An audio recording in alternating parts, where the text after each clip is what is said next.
Liam, stop daydreaming and pass me the ball. Ethan's voice cut through the evening air. I blinked, the basketball rolling past my feet. You already have the ball, he laughed. Then keep up, little brother. You're slow, even when you're standing still. I hated how easy it was for him. His grin, his perfect jump shot, the way Dad clapped every time he scored. When I finally dribbled forward and missed, Dad's sigh was louder than the crickets. Ethan tossed the ball back at me. You'll never be a man if you keep acting like a scared kid. That sentence hit harder than the ball. I looked at him, sweat stinging my eyes. Why do you always say that? Because it's true, he turned to Dad. Right, Dad? He needs to toughen up. Dad nodded without looking at me. Your brother's right. You've got to be stronger, Liam. Life doesn't wait for the weak. I wanted to speak, to say something that would make Dad proud, but my throat closed. Mom's voice came from the porch. Dinner's ready, boys. Ethan jogged ahead, already bragging about how many points he'd scored. I followed slowly, staring at my hands at the table. Ethan took the seat next to Dad's my seat once. Before I stopped fighting for it, Dad looked at Ethan. You'll make the varsity team next year. I'm sure of it. Ethan shrugged modestly. Maybe Coach likes my defense. Mom smiled. Both my sons are talented, Dad chuckled. One of them certainly is. My stomach tightened. I pushed peas around my plate, pretending not to hear. Mom touched my shoulder. Eat, sweetheart. I'm not hungry. Ethan leaned back, smirking. He's too sensitive, Mom. Always has been. Enough, Mom warned. But Ethan just grinned wider. I'm just saying, he cries when he loses. Real men don't cry. The word men echoed like a curse. I shoved my chair back. I'm done. Sit down, Dad, said sharply. I'm not hungry, I repeated. Walking away before he could reply. Upstairs, I closed my door and leaned against it. My hands were shaking. Through the thin walls, I could still hear Ethan's laugh. Mom knocked softly. Liam, can I come in? I wiped my eyes. Yeah. She stepped inside, carrying a small plate. You barely ate. I don't want it. She set it on my desk anyway. He teases you because he's insecure.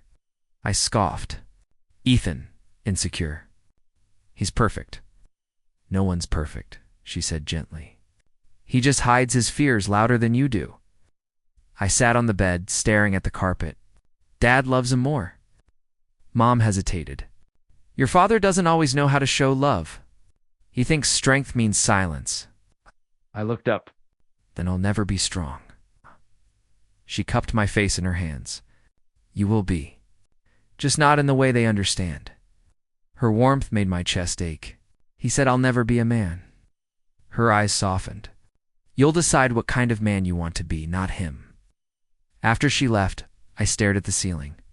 Ethan's words looped in my mind until I whispered them aloud. You'll never be a man. I clenched my fists. We'll see. The next morning, Dad dropped us off at school. Ethan jumped out first, waving at his friends. Don't embarrass yourself today, little bro, he said. Try not to trip over your own feet. I forced a smile. Thanks for the advice. He laughed and disappeared into the crowd. Classes blurred by. I wasn't stupid, my grades were good, but no one noticed. Not teachers, not classmates. When people talked about the Carters, they meant Ethan. At lunch, I sat with Marcus from math club. He nudged my tray. You okay, man? You look like someone stole your dog. More like my life, I muttered. He frowned. Ethan again. Always Ethan, Marcus sighed. Then stop letting him win. Do your thing. I gave a dry laugh. My thing is being invisible. Then make invisibility your weapon, he said. People can't hit what they can't see. That line stuck with me all day. After practice, because Dad made me try basketball at Gene, I stayed behind in the empty gym. The echo of the ball against the floor was the only sound. I missed every shot. Each bounce sounded like Ethan's voice. You'll never be a man. When the lights flicked off, I whispered to the dark, you're wrong. Years later, I'd remember that night like a scar that never faded. But right then, I was just a boy trying not to cry in an empty gym. Ethan came back for his water bottle, catching me mid-shot. Still missing, huh? I froze. You scared me, he grinned. You scare easy? That's your problem. I'll get better, he snorted. You always say that. One day I will. Sure, he said, slinging his bag over his shoulder. When that day comes, maybe I'll call you a man. As he walked out, I yelled after him, You will. The door slammed shut. My voice echoed in the silence until it broke apart. I sat on the court, sweat mixing with tears. I didn't know how or when, but I swore I'd prove him wrong.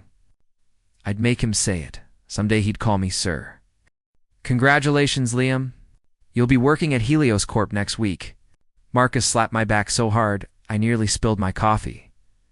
I grinned. Finally, something good. My first real shot. You earned it, he said. Just don't let your brother steal the spotlight. I laughed, pretending that idea didn't bother me. Ethan probably doesn't even remember I exist. He smirked. You'd be surprised what older brothers remember. The first day I walked into the glass tower like it was heaven. I had my ID badge, my press shirt, my heart racing. Then I saw him Ethan in the lobby, surrounded by coworkers laughing at his every word. He turned, eyes landing on me. Liam, wow, they'll let anyone in here now. I forced a smile. I got in on merit, he chuckled. Of course you did. The others laughed with him. My stomach tightened, but I just nodded and kept walking. Later that week, I was finishing a report when Claire from HR stopped by my desk. Liam, can you come with me for a moment? Her tone was too polite, too careful. Inside the conference room sat my supervisor and Ethan. What's going on? I asked. My supervisor folded his hands. There's been a complaint. Someone said you used confidential data on your proposal. What? My voice cracked. That's not true. Ethan leaned back, pretending to be calm. It's serious, Liam. These are company secrets. You wouldn't want this to get worse. I stared at him. You told them that, didn't you? He raised his eyebrows. You'd think I'd risk my job over you? Yes. Claire shifted awkwardly. We'll need to suspend you while we investigate. Suspend me. I didn't do anything. The supervisor sighed. We can't take chances. I turned to Ethan. Why are you doing this? He smiled faintly. Because I can. After they left, I sat alone in that cold room, my hands shaking. I'd spent weeks perfecting that report, nights without sleep. Now it meant nothing. Marcus found me outside, sitting on the steps. What happened? They fired me. Said I leaked data. His face fell. That's insane. It was Ethan, I said. He set me up. Akus clenched his jaw. You have proof? I shook my head. Just his smile, he sighed. Then you can't fight it. Not yet. Stared at the city lights. He's not just trying to ruin my job. He wants me gone, then don't give him what he wants. I looked at him. He already got it. That night at home, Dad stood by the fireplace while Ethan told his version. I warned him, Ethan said. He's not ready for corporate life. Dad nodded slowly. You embarrassed the family, Liam? I didn't do it. I shouted. He lied. Dad's tone hardened. Watch your words. Your brother has earned my trust. I turned to Mom. Do you believe me? Her eyes flickered with pain. Of course I do, but there is no but. I snapped. He ruined everything. Ethan smirked. I didn't ruin anything. You did that yourself. Something inside me broke. You can keep your company, your lies, and your fake respect. I'm done living in your shadow. He laughed softly. You'll always be in it, little brother. I packed my suitcase in silence. Mom stood at the door, tears in her eyes. Where will you go? I don't know, I said. Anywhere he isn't. Liam, please, I have to. She touched my arm. Promise me you won't lose yourself over this. I tried to smile. I already lost everything else. Ethan's voice floated up the stairs. Running away again? I froze. No, I said, loud enough for him to hear. This time, I'm leaving to become someone you can't touch. He chuckled. You'll never be a man, Liam. You're just my shadow. I turned, meeting his gaze for the last time. Then pray the shadow never learns to walk in the light. Outside, the wind was sharp, but it felt clean. I walked away from that house, that name, that pain. Each step burned, but it was the kind of pain that meant I was still alive. I didn't know where I was going, but I swore I'd come back one day. And when I did, Ethan would have to look me in the eye and call me sir. Rooms $200 a week, cash only, the landlord said. Scratching his neck, I looked at the peeling wallpaper and the mattress with stains older than me. I'll take it, he grunted. No refunds if you quit early. I'm not quitting. I wasn't sure if I was lying. Days blurred into each other. I worked shifts at a diner, washed cars and hauled boxes for strangers who didn't bother remembering my name. Every night I told myself it was temporary. Every morning I stopped believing it. Marcus called one evening while I was scrubbing grease off a grill. You sound dead, man. I feel worse. You eating? Mostly air and coffee. He hesitated. I didn't want to tell you, but Ethan Hay got promoted. The spatula froze in my hand. Promoted? Yeah, senior consultant. They said it was for leading the project you started. My stomach turned. He took the credit. I'm sorry, Liam. Don't be. It's what he does, Marcus sighed. You can't let him live rent-free in your head forever. Too late. He bought property there years ago, then evicted him. I hung up before I said something I'd regret. That night, I sat on the floor of my tiny room. The flickering light buzzed overhead. My wallet was empty, my clothes smelled like smoke, and my chest felt hollow. I whispered to no one. He wins again. The walls didn't care. I thought about Mom's face. About the way she said, don't lose yourself. Maybe I already had. Tears came before I could stop them. I hated how weak it felt. You'll never be a man, Ethan's voice echoed in my head. I slammed my fist against the floor. I'll show you a man. The next morning, I found an old library card in my bag. On impulse, I walked there after my shift. The librarian smiled faintly when I asked for books on business. She pointed at a shelf. Ambitious, huh? Just desperate. I checked out everything I could carry: finance, strategy, leadership. Words I barely understood became my new language. I spent nights under buzzing lights, whispering sentences aloud until they made sense. Marcus called again. What are you doing with your life, man? Learning, he laughed. You? Mister, I hate numbers. I hate losing more. You sound different. Maybe I'm tired of being the shadow. Weeks turned into months. My paychecks grew from scraps to small bills. I enrolled in night classes at the community college. It wasn't much, but it was mine. One evening, my instructor, Mrs. Patel, looked over my notes. You've got a sharp mind, Liam. You ever thought about leadership? I shook my head. I barely lead my own life. She smiled. That's where leadership starts. Her words stuck with me all the way home. Marcus visited that weekend. He looked around the room. Still depressing, but you've got books now. That's progress. Books don't judge me, he laughed. Yeah, but they also don't pay rent. They will, I said quietly. He raised an eyebrow. You planning something? I'm planning me. He stared at me for a moment, then nodded. All right. Whatever it is. Later that night, I stood by the cracked window, staring at the city lights in the distance. Somewhere out there, Ethan was probably sipping champagne, still calling me a failure. I smiled, not bitterly this time, but with purpose. Keep drinking, brother. Because when I rise, I'll toast higher. The wind pushed through the cracks in the glass. It was cold, but it felt like clarity. I picked up a pen, wrote 3 words on a torn receipt, and taped it to the wall above my bed. Make him bow. I lay down, exhausted but alive, whispering to the dark. Tomorrow starts the climb. And for the first time in years, I believed it. 3 years, I said, staring at the clock above the cafe counter. 3 years since I hit rock bottom. Aku sipped his coffee. And you're still standing.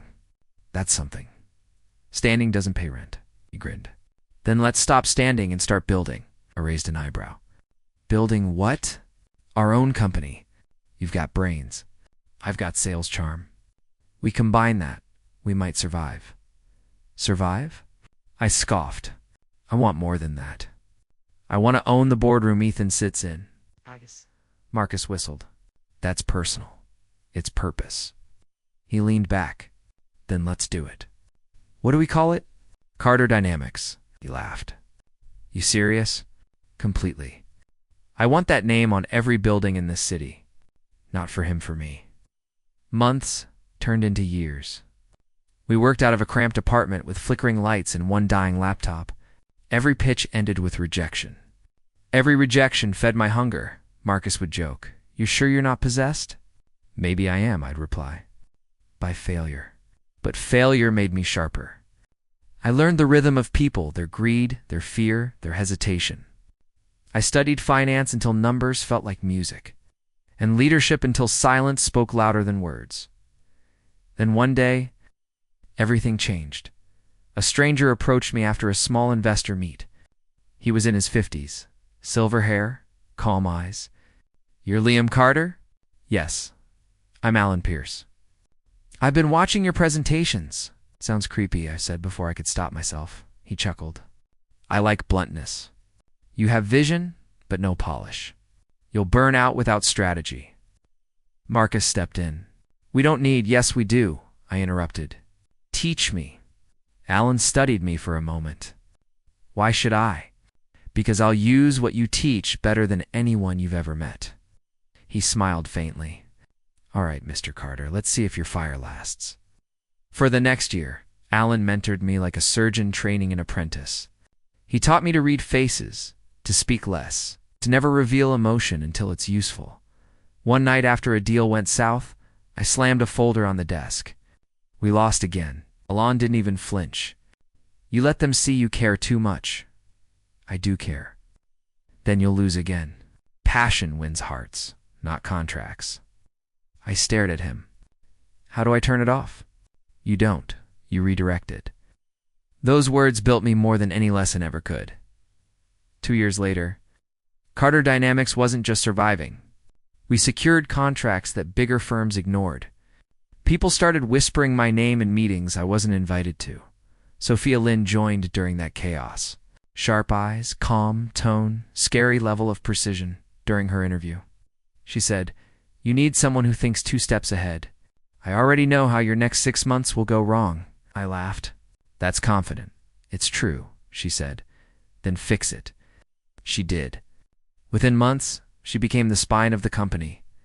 One late night, she found me still working. You should go home, Liam. I don't have one, I said without looking up. She sat across from me. You built one here. Her words hit harder than I expected. The day we hit our first $1 million contract, Marcus popped champagne in the office kitchen. To the nobodies who refused to stay, nobodies. Sophia clinked her glass. To Carter Dynamics, watched them laugh, feeling the weight of every sleepless night behind me. Marcus nudged me. You should smile, boss. I will when we're untouchable. Still chasing Ethan? He asked quietly. I didn't answer, because yes, I still was, at 29.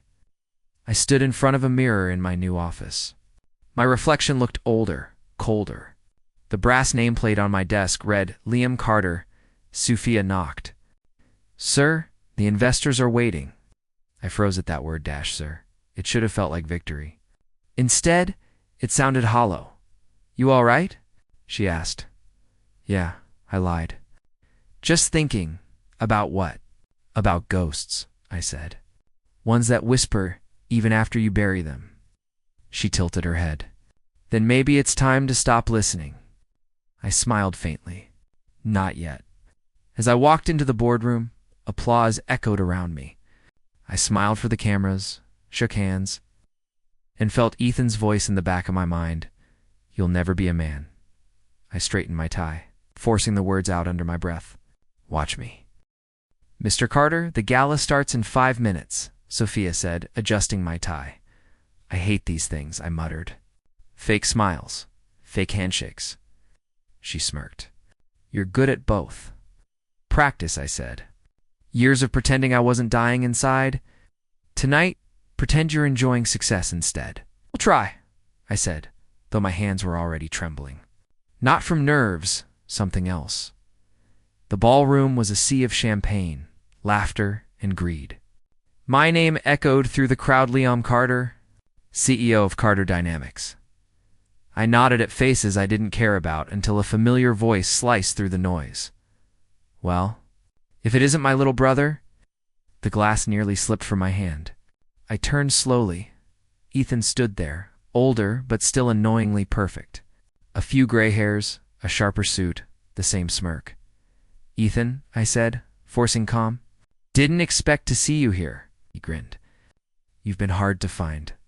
Word is, you're quite the success story. Word travels fast when it's useful," he chuckled. "Still sarcastic, huh?" I missed that. Doubt it. He held out his glass. "To the Carters both finally making it."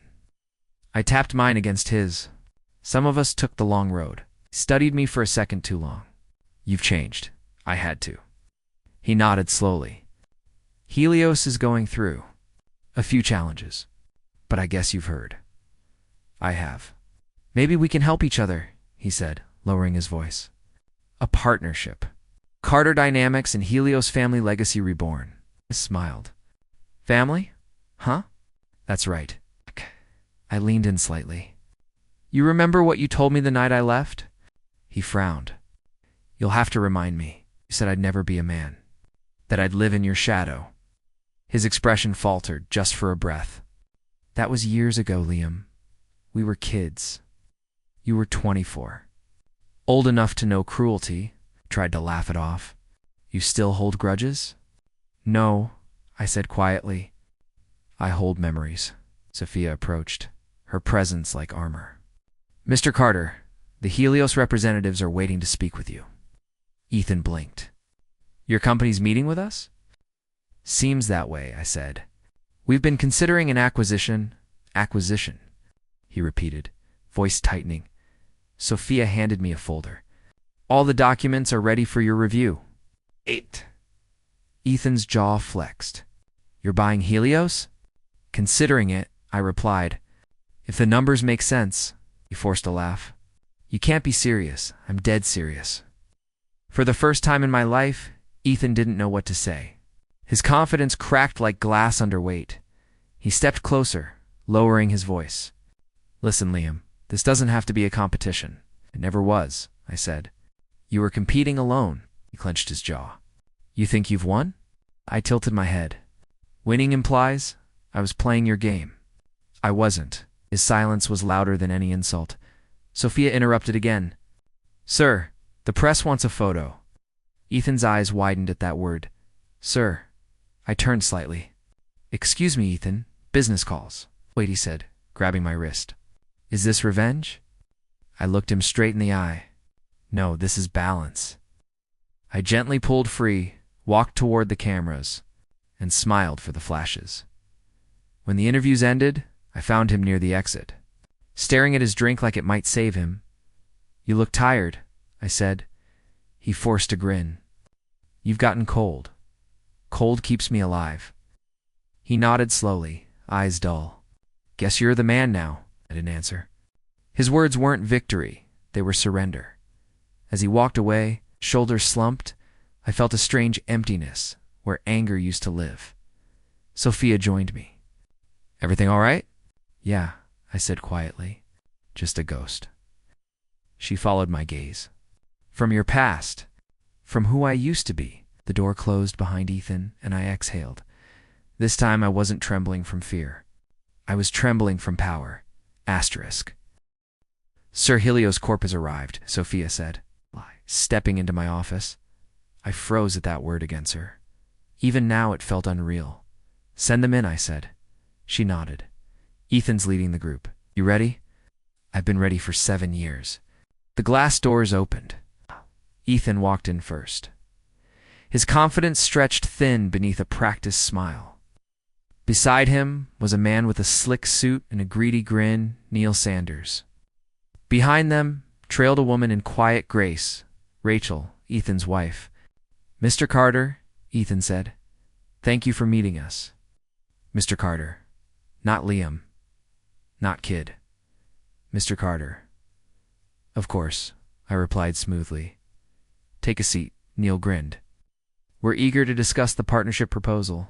Duh. Sophia sat beside me, calm and composed. Partnership or acquisition? Neil laughed. Let's call it a partnership for now. Ethan glanced at him, forcing a chuckle. Yes, partnership, for the family's sake. I leaned back. Interesting word, family. Ethan's jaw tightened. We thought our companies could benefit each other. Helios could benefit, certainly, I said. Carter Dynamics doesn't need much from you. Neil frowned. That's a bold statement. I built bold, I said. That's why I'm sitting here. Ethan tried to regain control. Look, Liam, sir, Sophia corrected gently, not even looking up from her notes. Ethan blinked, startled. Right, sir. The word hit me like a blade turned backward, sharp, but satisfying. Rachel finally spoke, her voice quiet but steady. Mr. Carter, I've heard a lot about your work. Congratulations on your success. Thank you, Mrs. Carter, I said. I hear Helios has had a rough quarter. She smiled politely. Rough years, if we're honest. Ethan shot her a warning look. Rachel, she ignored him. Maybe this merger will be good for everyone. I met her eyes. There was understanding there. Maybe pity. Maybe guilt. The meeting dragged on, numbers and fake smiles filling the air. I barely heard half of it. My mind kept flashing back Dad's cold eyes, Ethan's laugh. That night, he called me weak. Now, here he was, pitching desperation like it was business strategy. Sir. Sophia's voice snapped me back. You haven't responded to their offer. I looked at Ethan. You want 20% control after the merger? That's standard, Neil said quickly. Standard, I repeated. Do you remember what else was standard, Ethan? Back then when you said I'd never be a man? Ethan flinched. This isn't personal. It's always personal, I said. You just didn't notice when it was yours to abuse. Neil shifted uncomfortably. Maybe we should sit, I said flatly. You came to me. The room went silent. Rachel broke it softly. You've changed, Liam, I turned to her. For the better. She nodded slowly. For the colder, cold builds empires, I said. Warmth builds regrets. She sighed, folding her hands. Then I hope the empire keeps you warm, Ethan cut in. Rachel, enough. Why? She said sharply. You've built your kingdom on lies. Maybe you deserve the chill. Ethan's face reddened. Don't speak like that in front of him. I'm not afraid of him, she said. I'm afraid of what he reminds me of you. Her words hung in the air like smoke. Neil stood abruptly. Let's take a break. I think emotions are clouding things. Emotions built this room, I said quietly. But sure, take a break. As they left, Ethan lingered. Liam, don't, I said. You're not here as my brother, he hesitated. You don't know what it's like watching everything slip away. I smiled thinly. I know exactly what it's like. You taught me. She swallowed hard. Then you know it hurts. I do, I said. And that's the point. He looked at me for a long moment, eyes searching for mercy that wasn't there. You really want Helios that badly? No, I whispered. I want you to remember how it feels to lose. When they were gone, Sophia closed the folder. That was brutal. They came to me, I said. I didn't force them. She leaned against the desk. You enjoyed it. I looked at the door Ethan had just walked through. No, I said softly. I remembered it. She tilted her head. So what now? I straightened my cuffs. Now, I said, my voice steady. I want Helios. Every part of it. Sophia smiled faintly. Then it's done. She left. I stood in the quiet office, staring at my reflection in the glass. For the first time, I didn't see the boy who wasn't enough. I saw the man who finally was. Sir, Helios's legal team just sent over the new terms, Sophia said, setting the file on my desk. Anything interesting? I asked, scrolling through my emails. She hesitated. Neil Sanders isn't copied on it anymore. He's gone. Rumor says he sold his shares to a competitor. For cash? I leaned back. He betrayed Ethan. I think looks like it, she said. And Helios's numbers are worse than they claimed. You'll own them by next month. I nodded slowly. Let it unfold naturally. No pushing. Sophia gave me a questioning look. You're not going to call him? No, I said. I want silence to do the talking. 2 days later, my phone buzzed nonstop. News headlines screamed across the screen: Helios in free fall. Executive betrayal. CEO under fire. Marcus called first. You seeing this? Helios is burning. I see it. You didn't even have to move a piece. That's terrifying, man. I just built my wall higher, I said. He's the one who kept digging. Marcus whistled. Guess karma works faster when you can afford lawyers. I hung up before the guilt could catch up. By Friday, Rachel called my office directly. Her voice was steady, but tired. Liam, it's Rachel Carter. I froze. What do you need? I'm filing for divorce, she said. Ethan won't tell you, but I thought you should know before it hits the papers. Why tell me? Because he still thinks you care. I swallowed hard. He's wrong. Maybe, she said softly, but maybe not completely. Take care of yourself. Rachel, you too, she replied, and the line went dead. That evening, my assistant buzzed me again. Sir, Ethan Carter's here. I stared at the intercom. Send him in. Door burst open before she could respond. Ethan looked like a ghost tie. Loose eyes bloodshot, voice cracking. You happy now? He shouted. You got what you wanted. I stayed seated. If you think this was my doing, you're giving me too much credit. You set the fire. I just built something better while you were busy burning yourself. He slammed his fist on the desk. Neil sold me out. Rachel's leaving. Everyone's turning on me. I met his eyes. Sounds familiar. Don't play moral, Liam. You've been waiting for this. I waited, I said quietly, but I didn't need to pull the trigger. You did that yourself. He sank into the chair opposite me, shaking his head. You always wanted to see me fall. No, I said. I wanted to see me stand. He looked up, face twisted with rage and pain. You think you're better than me? No, I said. Just free from you. He laughed bitterly. You'll never be free. You built this empire to prove me wrong? I nodded. Maybe, but now it's proof enough. He glared. You used to admire me. I used to believe you, I corrected. You told me I'd never be a man. He froze. I stood slowly, stepping around the desk until I faced him. Look at me now. He didn't move. His eyes filled with something I hadn't seen before, Morse. Liam, he whispered, voice trembling. I didn't mean it. I was young. Stupid. You meant every word I said. And that's fine. They made me.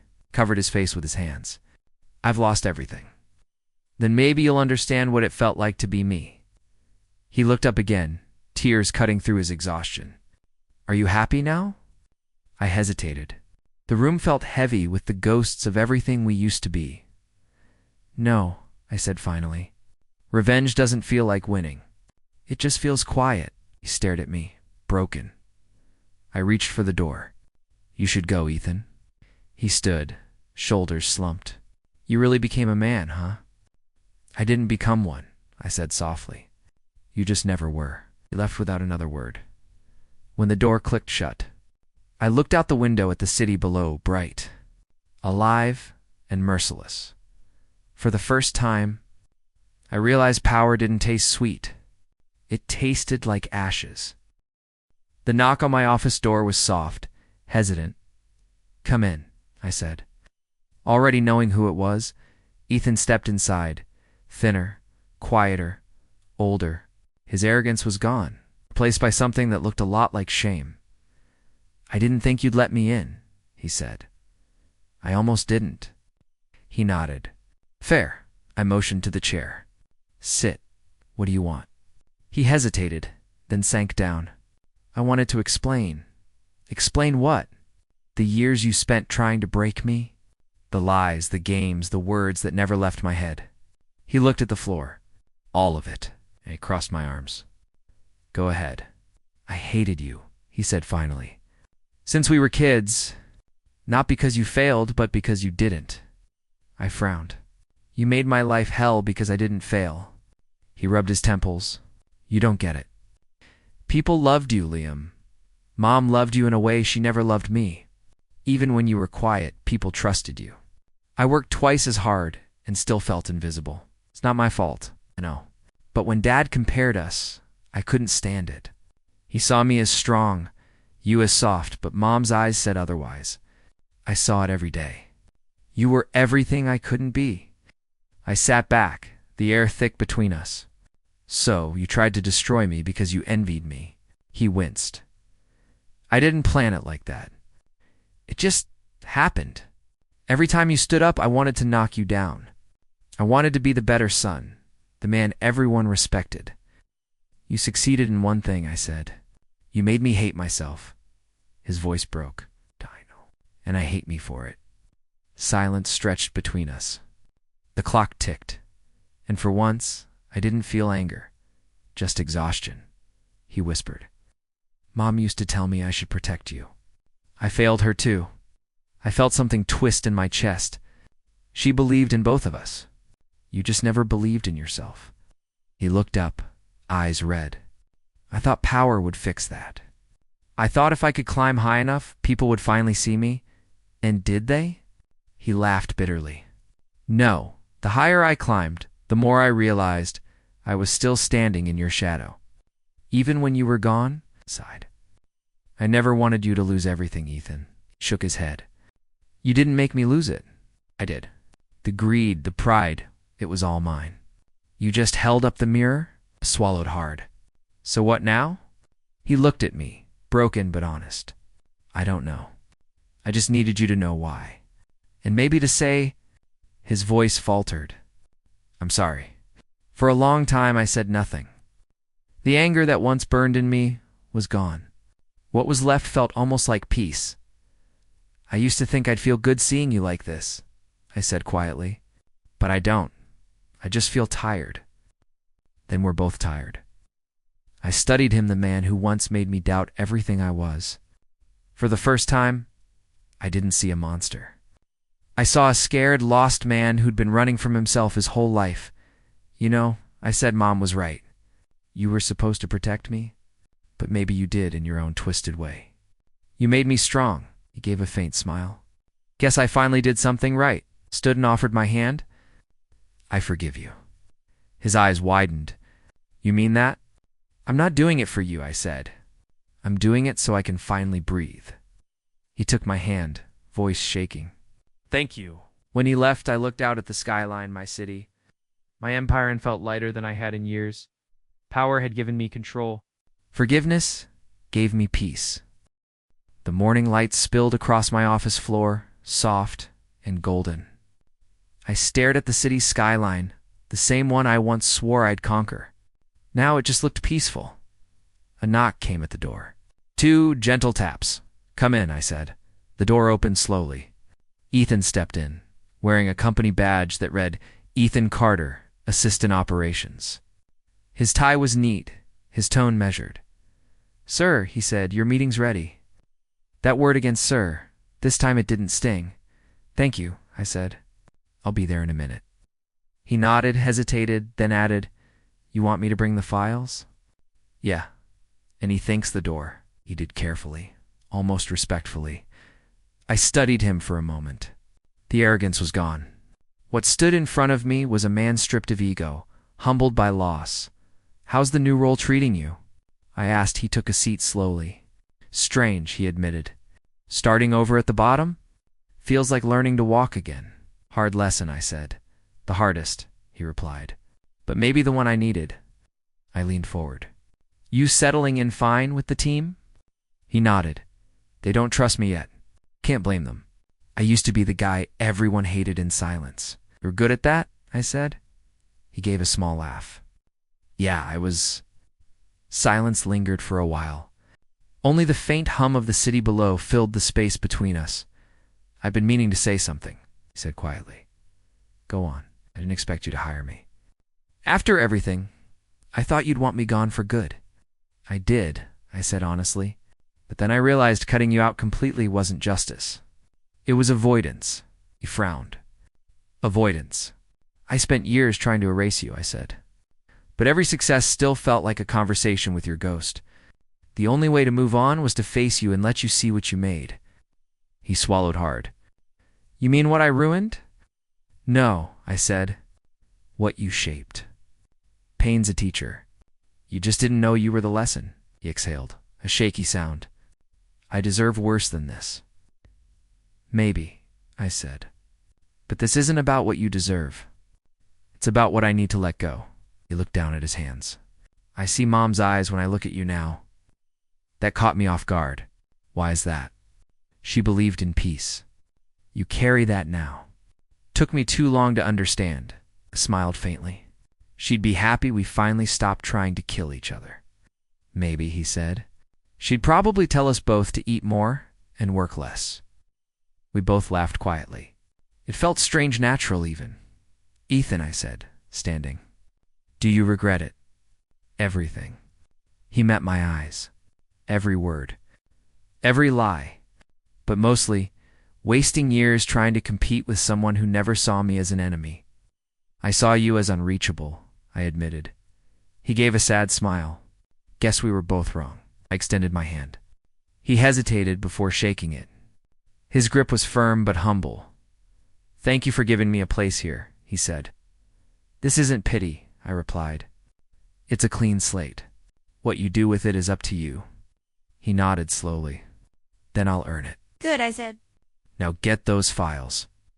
We have a meeting to run. He stood, smoothing his tie. Yes, sir. That word again, but now, it didn't carry bitterness or irony. It carried peace when he left. I looked out the window again. The city buzzed, alive and endless. I thought about the boy I used to be, the one who wanted revenge. Validation, everything. Now, all I wanted was peace. I finally became the man I always wanted to be. Not because I defeated him, because I defeated the hate he gave me.